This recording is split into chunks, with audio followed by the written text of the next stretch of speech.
So after that discussion that we just heard, it makes us really think about what we can do. There was a call to action about individual actions that people can take. We're here to talk about what actions people have taken and how India is becoming a better place. I'm going to start off with a little bit of a recap of last night. Last night we celebrated the social entrepreneur. We had 47 amazing entrepreneurs graduate from the Dasra Social Impact Program. We learned of their successes, and we celebrated the journey of scale that they're about to set off on. I'm going to start off today with a short story.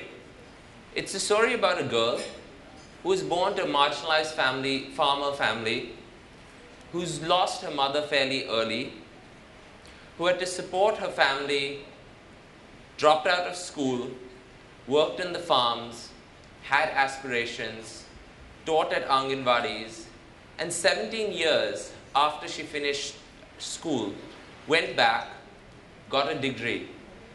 She went on to get a few more degrees and started working in the social space with tribal women in central India. She impacted the lives of over 20,000 women.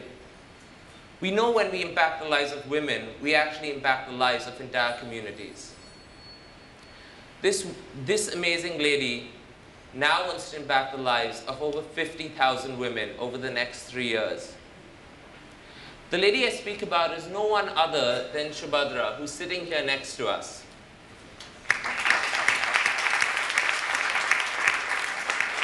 It's a story of inspiration, it's a story of passion, it's a story of dedication.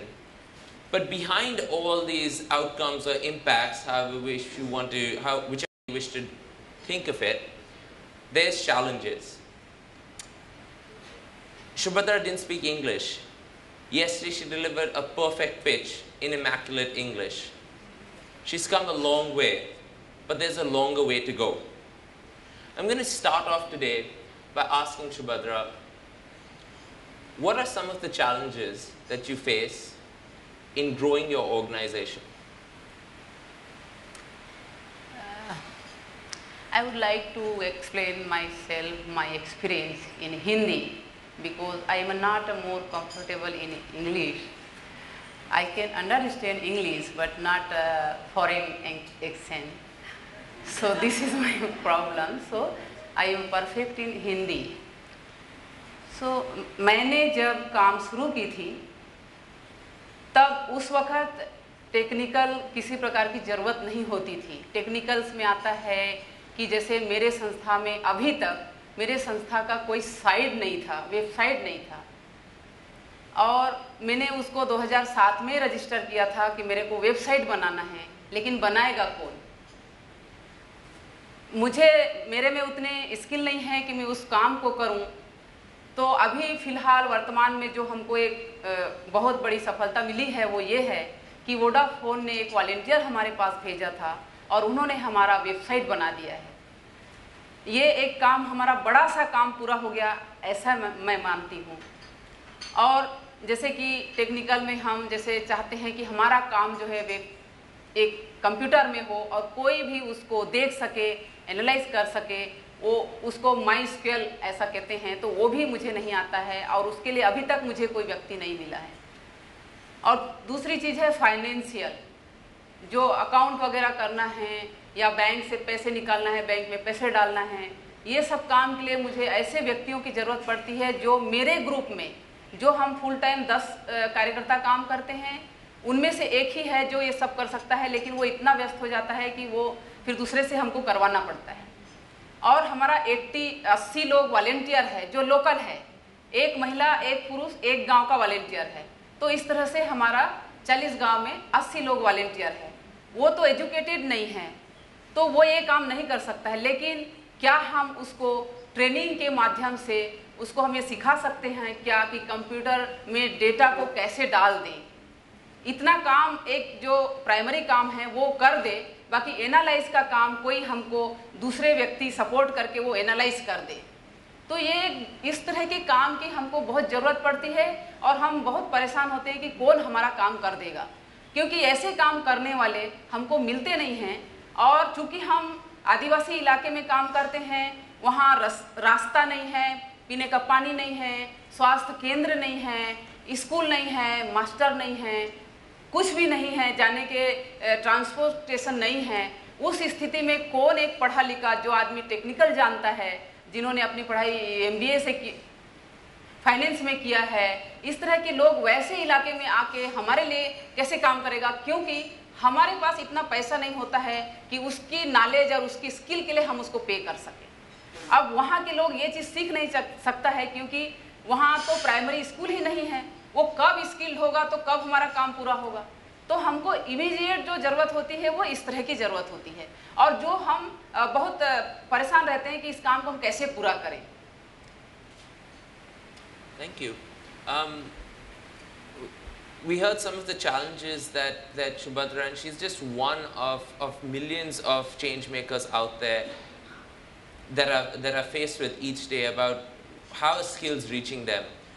Dasra has been fortunate to work with the Vodafone Foundation for the last 2 years on a very unique opportunity to provide some of these skills.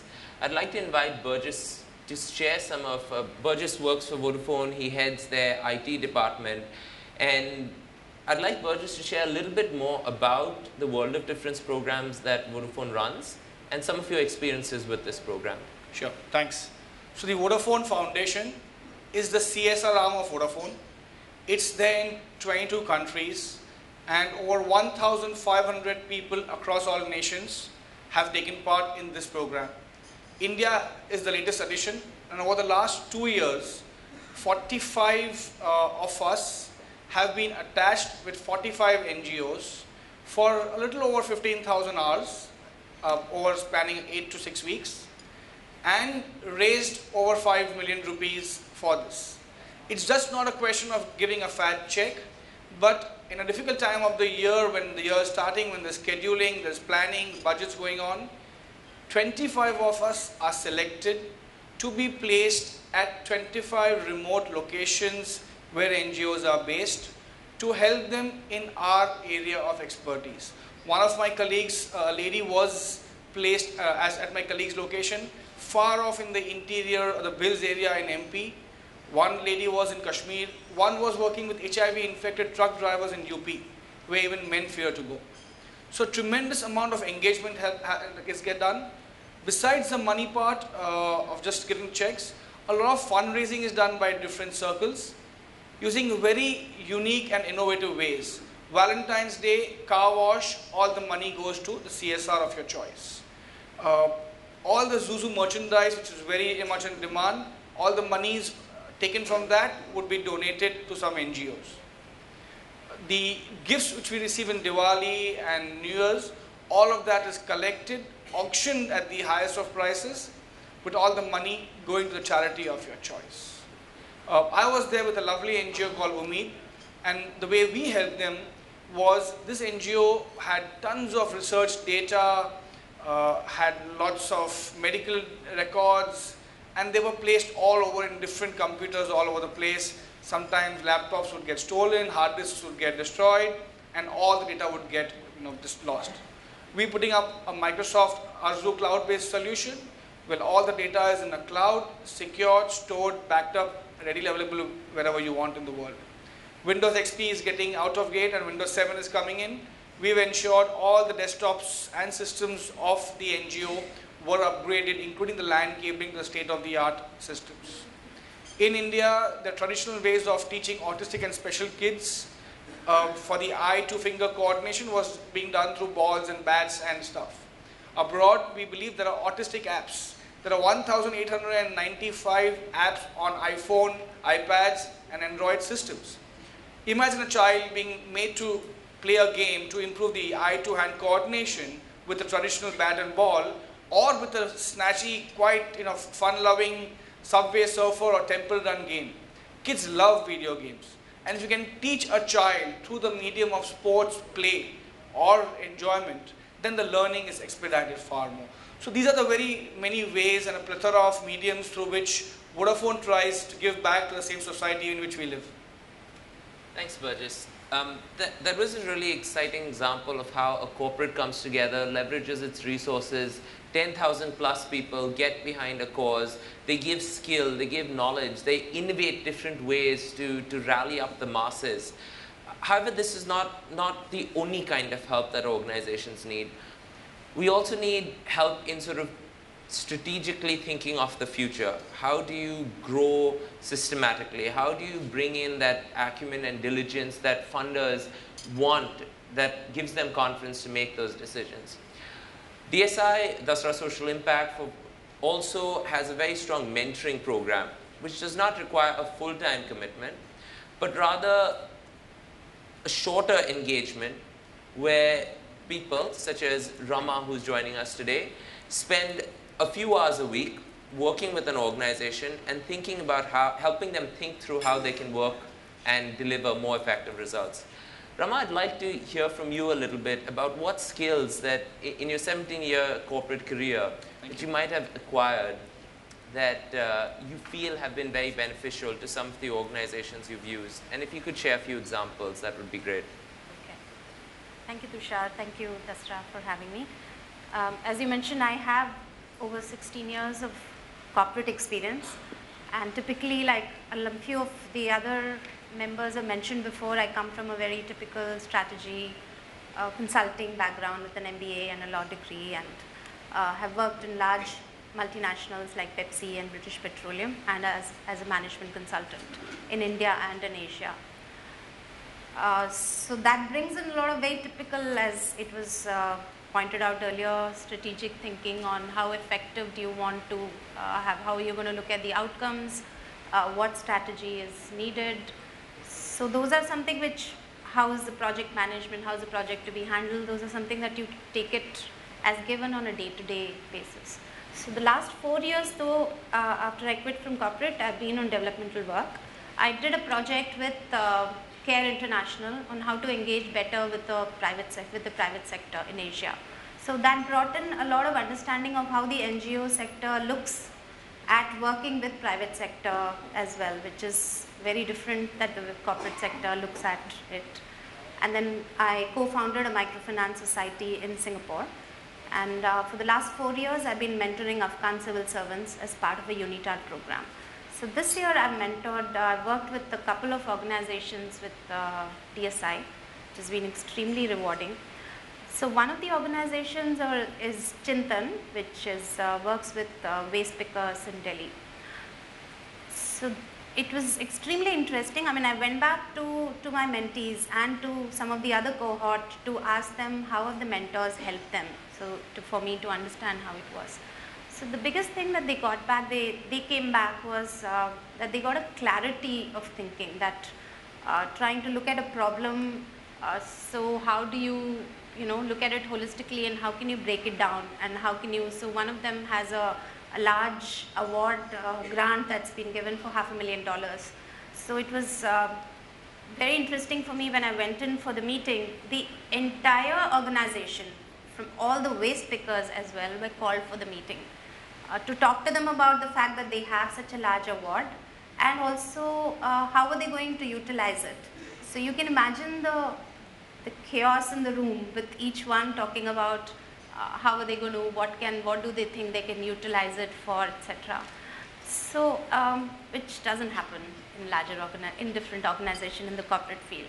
So it was amazing in a way that a smaller organization, they thought it important enough to call every one of their employees to talk about it, not just employees, contract workers, everybody. But it didn't strike them that we should not be, actually, I mean, it's not maybe a great platform to build a strategy, to see how it has to be effectively utilized.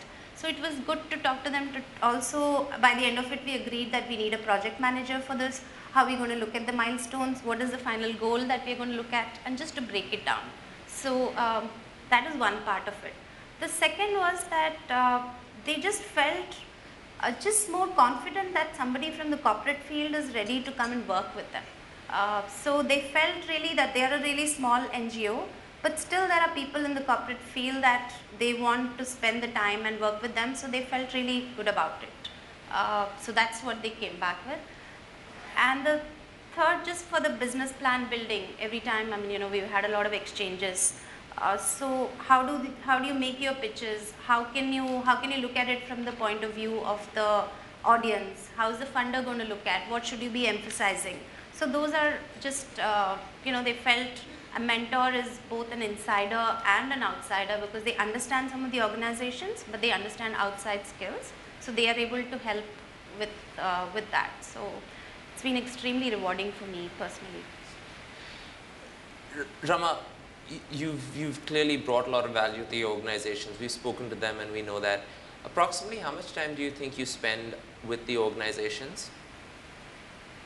So I would say about, on an average, maybe 8 hours. So just before the business plan, 8 hours a week, sorry. And but before, let's say the week before the presentations, I would have been spending maybe 10 hours or 11 hours or something, because I was working with a couple of organizations. Sure. So about that.